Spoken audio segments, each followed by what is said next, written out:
project for today is how to put curtains inside a spa room. So if you notice, walang kortina ang spa room na ito, so walang privacy yung ating client.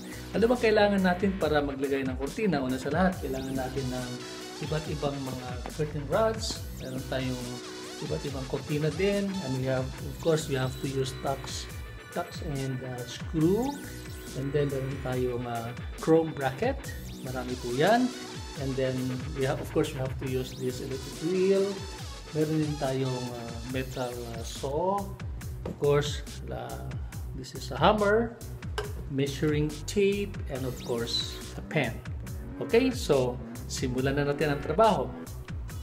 Ang una natin gagawin ay sukatin ang area na kung saan tayo maglalagay ng kortina.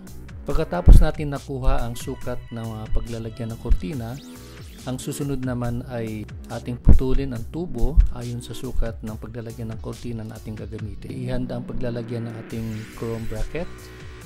Pagkatapos natin siya maguhitan, i-drill natin upang maipasok natin yung socket.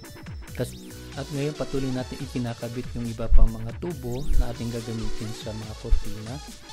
Pagkatapos na kumpleto ang lahat ng paglalagyan ng kortina, ay unti-unti nating isa-isahing ipasok ang mga kortina sa tubong ating gagamitin.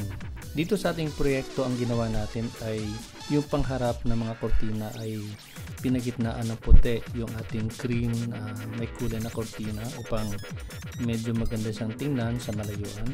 Well, as you can see, tapos na yung ating project, and like kanina, ngayon kompleto na. So ready na for massage service yung ating spa area.